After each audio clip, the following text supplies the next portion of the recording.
Hello everyone, मैं Krishna Chaudhary math with Krishna के YouTube channel पर आप सभी का एक बार फिर से हार्दिक स्वागत है। हम लोग लासा और मासा के उसी कड़ी में बहुत ही बेहतरीन सवाल के साथ आज की क्लास की शुरुआत करेंगे। तो आज का जो सवाल है वो फर्श पर आधारित है, यानी कोई फर्श है उस पे टाइल्स लगाना है। बड़े समान आकार की, बड़े से बड़े आकार की कितनी टाइल्स से लगेंगी। तो आज के बाद आपको अपने घर पे टाइल्स लगाने के लिए किसी मिस्त्री को नहीं बुलाना पड़ेगा, आप खुद ही मास्टर हो जाएंगे टाइल्स लगाने के। तो आइए शुरू करते हैं आज की क्लास को। पहला क्वेश्चन हमने लिया है, एक फर्श की लंबाई और चौड़ाई 20 मीटर और 12 मीटर है। लंबाई कितनी है? 20 मीटर है। चौड़ाई कितनी है? 12 मीटर है। इस फर्श पर समान आकार के, ध्यान दीजिएगा, समान आकार के बड़े से बड़े कितने वर्गाकार पत्थर लगाए जा सकते हैं। पत्थर कैसा चाहिए? वर्गाकार चाहिए। और सबको पता है वर्ग की चारों भुजाएं बराबर होती हैं। क्या होती हैं? चारों भुजाएं बराबर होती हैं। अगर आप इस फर्श पर समान आकार के बड़े से बड़े कितने वर्गाकार पत्थर लगाए जा सकते हैं, तो बड़े से बड़े कहेगा यानी 20 और 12 का मासा निकालने की बात कर रहा है। तो हम लोग क्या निकाल लेंगे? वर्गाकार पत्थर की एक भुजा निकल जाएगा। जब मासा निकालेंगे ना तो वर्गाकार पत्थर की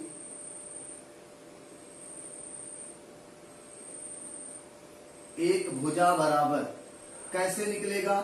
एक भुजा बराबर 20 और 12 का मासा। 20 और 12 क्या निकाल देंगे? मासा। अगर हमें वर्गाकार पत्थर की एक भुजा चाहिए तो हमें उसके फर्श की लंबाई का और चौड़ाई का क्या निकालना है? मासा निकालना है। और ये जो मासा आएगा वो आपका आएगा 4 मीटर। क्या आएगा? 4 मीटर। यानी वर्गाकार पत्थर की एक भुजा कितनी हो गई? 4 मीटर। तो सभी भुजाएं कितनी होंगी? 4। देखो, अगर ये वर्गाकार पत्थर है तो इसकी सभी भुजाएं 4 4 4 और 4 ही होंगी। ये वर्ग की सभी भुजाएं क्या होती हैं? बराबर होती हैं। तो आइए देखते हैं हम लोग, हमें निकालना क्या है? कितने वर्गाकार पत्थर लगाए जा सकते हैं। तो हम लोग यहां लिख लेंगे पत्थर की संख्या बराबर, पत्थर की संख्या बराबर। तो पत्थर की संख्या कैसे निकलेगा? मान लो इस कमरे में हमें लगाना है पत्थर, कमरा आयताकार है ना, तो इस कमरे का क्षेत्रफल निकालेंगे। यानी आयत का क्षेत्रफल, यानी फर्श का क्षेत्रफल। फर्श मतलब फर्श आयताकार है, मतलब आयत का क्षेत्रफल। कोष्टक में लिख लेंगे आयत का क्षेत्रफल। नीचे कैसा पत्थर लगाना भैया? वर्गाकार पत्थर लगाना है, तो वर्ग का क्षेत्रफल से भाग कर दो। वर्ग मतलब पत्थर, ये पत्थर मतलब वर्ग का क्षेत्रफल, पत्थर मतलब वर्ग का क्षेत्रफल। बस इसी से भाग कर दो, आपके सवाल का आंसर आ जाएगा। आयताकार फर्श है, वर्गाकार पत्थर है, तो आयत में हम वर्ग के क्षेत्रफल से भाग कर देंगे तो हमारा आंसर आ जाएगा। लो कैसे आएगा? यहां से हम सवाल को अलग कर देते हैं। ये हो गया। अब आयत का क्षेत्रफल होता क्या है? आयत का क्षेत्रफल होता है लंबाई गुणे चौड़ाई। यही कॉर्नर में कहीं चिपका लो। आयत का क्षेत्रफल जो होता है लंबाई गुणे चौड़ाई। ये किसका है? आयत का है। वर्ग का क्षेत्रफल क्या होता है? भुजा स्क्वायर। ये वर्ग का क्षेत्रफल है, भुजा स्क्वायर। और ऊपर वाला आपका आयत का क्षेत्रफल है, L इंटू डी। तो ये चीज क्लियर है ना? आयत का क्षेत्रफल क्या होता है? लंबाई गुणे चौड़ाई। वर्ग का क्षेत्रफल क्या होता है? भुजा का स्क्वायर होता है। तो आइए देखते हैं। आयत माने फर्श की लंबाई गुणे चौड़ाई, 20 गुणे 12 कर लीजिए। और वर्ग का क्षेत्रफल, वर्ग की भुजा कितनी है? 4 मीटर। इसका क्षेत्रफल कितना? 4 गुणे 4, यानी भुजा स्क्वायर है ना, तो 4 पच्चे 20, 5 बार, 4 तिया 12, 3 बार, और 5 तिया 15। कुल कितना पत्थर लगेंगे? 15 पत्थर लगेंगे। कितना भैया? इस सवाल का जो आंसर आएगा भैया वो आपका आ जाएगा 15 पत्थर। कितना आएगा? 15 पत्थर। लगा दीजिए, बहुत ही बेहतरीन सवाल है।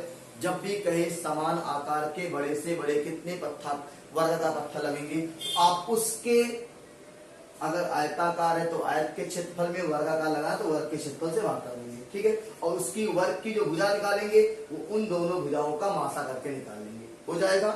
अभी देखो इसी सवाल को आप नोट करिए, हम आपको प्रैक्टिकल दिखाते हैं कि 15 पत्थर कैसे लगेंगे। नोट कर लीजिए पहले, चलिए नोट हो गया। अब देखिए इसी सवाल को हम लोग प्रैक्टिकल देखेंगे कि क्या 15 पत्थर लग सकते हैं। ये फर्श की लंबाई है, फर्श बना दिया, 20 मीटर लंबा है और ये चौड़ाई है, चौड़ाई कितनी है भैया, 12 मीटर, हो गया। अब हमने कहा था कि इस फर्श पर समान आकार के बड़े से बड़े कितने पत्थर, वर्गाकार पत्थर लगेंगे। तो अभी आपने निकाला इन दोनों का मासा कितना, 4, यानी 4 4 का एक पत्थर होगा, 4 बाई 4 का, 1 2 3 और ये 4, 4 बाई 4 का एक पत्थर लगना है। तो देखो 4 हो गया। अब लंबाई में 4, देखो ये 4, फिर 8 12 16 और 20, देखो 4 4 4 4 5 20 लंबाई कवर हो गई ना। अब देखो इसको मिला दो ऐसे, अब गिन लो को कितना पत्थर, देखो 4 ये भी है, 4 ये भी है, 4 ये भी है, 4 ये भी है, तो 4 चौके, सॉरी ध्यान रखो, 3 4 3 12, 12 पत्थर हुआ ना। देखो लंबाई कितनी, 12, 4 4 8 4 3 12, चौड़ाई 12, लंबाई 4 25 20 20। अब पत्थर गिन लो, 1 2 3 4 5 6 7 8 9 10 11 12 13 14 15, कुल कितने पत्थर भैया, 15 पत्थर 4 बाई 4 के लग जाएंगे आसानी से। और ये आपके सवाल का प्रैक्टिकल है। 20 मीटर भुजा पे 4 मीटर का कितना बनेगा, 4 मीटर का 5 बनेगा, और 12 वाले पे 3, तो 5 3 15 आपका आंसर आ जाएगा। नोट कर लीजिए, फिर हम अगले सवाल पे चर्चा करते हैं।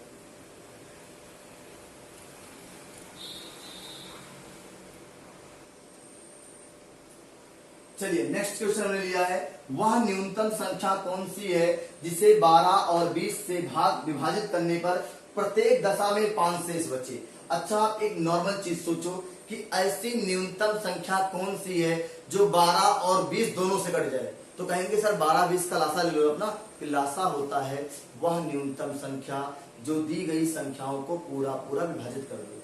लेकिन कह रहा 5 बचना चाहिए, तो आप पहले निकालो लासा। 12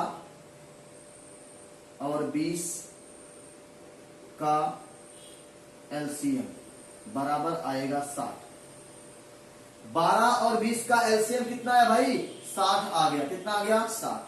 अब ये 12 और 20 से कटने वाली पूर्णतः घड़ी संख्या, देखो 12 5 7 20 3 7, लेकिन कह रहा है प्रत्येक दशा में 5 शेष बचे।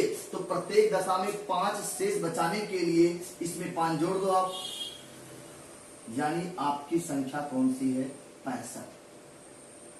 क्या है वो, 65। देखो 12 25 60, तब भी 5 बच गया, 20 3 60, तब भी 5 बच गया। तो इस सवाल का आंसर आएगा आपका 65। क्या आएगा, 65। नोट कर लीजिए, एक शब्द आपका आया हुआ, इसको नोट करिए आप।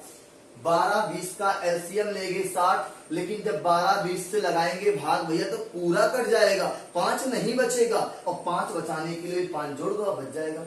चलिए अब इसमें एक शब्द आया हुआ हिंदी का, इससे कई सवाल बनता है, उस पर चर्चा करेंगे हम लोग। देखो ध्यान से, ये शब्द आपका आया हुआ है, इस शब्द से हिंदी के कई सवाल बनते हैं। अब देख लो कैसे बनते हैं। कहेगा प्रत्येक, तो पहला शब्द संविच्छेद बताओ, तो कह दीजिएगा प्रति धन एक। कैसे बना है, सुन लो मेरी बात को एकदम, एक नियम खत्म आज। कैसे बना है, आधे अक्षर के बाद या आएगा तो यण संधि हो सकती है, और यण संधि हो जाएगी तो कैसे इसको बनाएंगे, सुन लो ध्यान से। आधे अक्षर के पहले अक्षर से कुछ भी छेड़ेंगे नहीं, आधे अक्षर को कर लेंगे पूरा, कर लिया, या आने पर चाहे छोटी ई और चाहे बड़ी ई लगती है तो प्रति में छोटी ई होता है, लग गया, और यहाँ का जो स्वर है वही बाहर निकल जाएगा, और क्या हो जाएगा, प्रतिधन एक। और भैया संधि का नाम क्या है, यण संधि। क्या भैया, यण संधि। ये दूसरा सवाल है। तीसरा सवाल, उपसर्ग क्या है? तो कहेंगे प्रति उपसर्ग है। क्या है? प्रति उपसर्ग है, ये उपसर्ग है। फिर पूछेगा समास क्या है? तो कहिएगा समास, कहेगा तो कहिएगा अव्ययी भाव समास।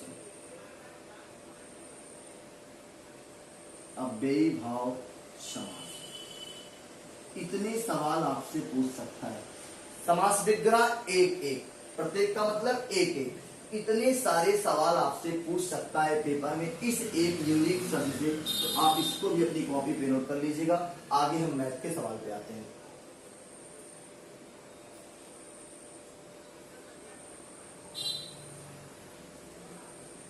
चलिए, समझ में आया? अब अगला सवाल बहुत ही बेहतरीन है, बहुत ही कॉन्सेप्चुअल है। दो संख्याओं P और Q का मासा 6 है और लासा 210 है। यदि P प्लस Q 72 है तो 1/P प्लस 1/Q का मान होगा। देखो ध्यान से, 1/P प्लस 1/Q का मतलब समझिएगा। 1/P प्लस 1/Q का मतलब समझिएगा आप। इसको जब हल करेंगे ना तो ये P plus Q upon PQ आएगा। देखो P plus Q upon PQ हो जाएगा ना, और P प्लस Q का मान दिया है, दिया ना बाबू, P प्लस Q का मान दिया है। तो क्या निकालना है? P इंटू Q का मान निकालना है। तो आपको मैं एक रेडीमेड फार्मूला सिखाने जा रहा हूं। P इंटू Q का मान निकालने के लिए जब दो संख्याओं का मासा दिया रहे, उनका लासा दिया रहे, तो उन दो संख्याओं का गुणनफल कैसे ज्ञात करेंगे? एकदम रेडीमेड फार्मूला, नहीं तो बहुत लंबा प्रक्रिया लगेगी। a माइनस बी के होल स्क्वायर से करना पड़ेगा। ठीक है, तो आप लंबा मत जाइए। इस रेडीमेड फार्मूले को नोट कर लीजिए, h की power n minus 1 into l। आप इसको नोट कर लीजिए, दोनों संख्याओं का गुणनफल बराबर होता है h मतलब मासा की पावर n माइनस 1। n माने इस संख्या जो दी गई है और l माने लासा जो दिया गया है। ठीक है, समझ में आ रहा है बाबू? चलो देखो, तो करना क्या, देखो अब आपको यहाँ पे P इंटू Q का मान निकालने जा रहे हैं। h का मान दिया है 6, तो 6 की पावर n का मान दिया है 2, 2 से 1 गया 1, और गुणे आपका देखो 2 माइनस 1 करेंगे, इसको ना हम लोग कर सकते हैं। देखो 2 माइनस 1 करेंगे ना, और l का मान दिया 210 है। अब इसी को हल कर लो भैया, आपका आंसर आ जाएगा। PQ का मान आ गया 6 गुणे 210 है। अब लाके जरा इसमें मान रखो, तो इसमें अपने इसमें लाके मान पुट करो। P प्लस Q बराबर, देखो P plus Q upon PQ बराबर है, P प्लस Q का मान दिया भैया 72, और PQ का मान आपने निकाल लिया 6 गुणे 210। पता है ना कि 2 की पावर माइनस 1, 6 की पावर 2 माइनस 1 1 हो जाएगा ना। अब काटो, 12 छक 72, क्या कटेगा ये? 2 1 3, 3 चौक 12, 3 सत्ते 21, 70, फिर 2 से काट दो तो 2 दूनी 4 और 35 दूना 70, और ये आपके सवाल का हो गया राइट आंसर। कोई दिक्कत किसी को? बस इस रेडीमेड फार्मूले को भैया मेरे याद रख लीजिएगा। नहीं याद कर पाएंगे ना, a माइनस बी का होल स्क्वायर अप्लाई करना पड़ेगा। तो इतना लंबा प्रोसेस आपको लेके नहीं जाना है, बहुत बेसिक सा सवाल है। P इंटू Q का मान निकालने के लिए मासा पे संख्या का पावर माइनस 1 और गुणे लासा कर देंगे, निकल जाएगा। नोट कर लीजिए, बहुत ही बेहतरीन सवाल है ये। फिर आगे चर्चा करते हैं।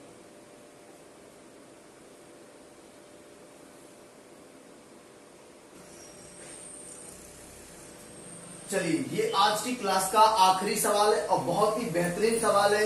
20 आम के पेड़, 30 सेब के पेड़ और 45 नारंगी के पेड़। अब कुछ लोगों को खाने का मन कर रहा होगा, भैया सवाल पे ध्यान दो, ठीक है? खाना पीना तो लगा रहेगा। 20 आम के पेड़, 30 सेब के पेड़ और 45 नारंगी के पेड़ को एक बगीचे में इस प्रकार से लगाना है कि प्रत्येक लाइन में समान प्रकार के पेड़ हो और प्रत्येक लाइन में पेड़ों की संख्या भी क्या हो? समान हो।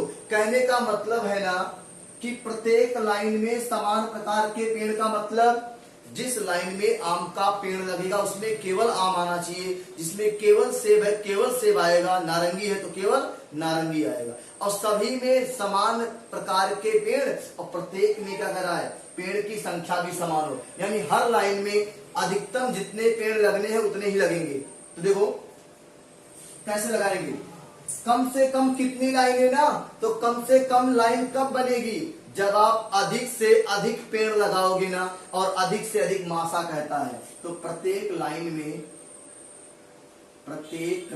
में भैया जब कम से कम लाइन बनाना होगा तो हम लाइन में अधिक से अधिक पेड़ लगाएंगे ना, अपने आप कम लाइन बन जाएगी। तो प्रत्येक लाइन में अधिकतम पेड़,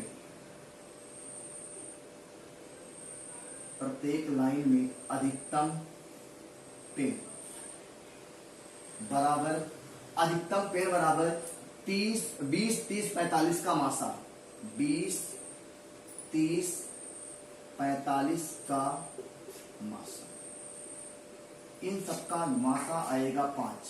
क्या आएगा, 5। यानी आप हर लाइन में कितना पेड़ लगा सकते हो, आपको हर लाइन में 5 पेड़ ही लगाना है। क्या लगाना है, 5 पेड़ ही हर लाइन में लगाना है। अब देखो आम की कितनी लाइन बनेगी, आम की कितनी लाइन बनेगी, आम की लाइन बराबर, आम के पेड़ है 20, हर लाइन में लगाना है 5 पेड़, तो 5 और 20, 4 लाइन।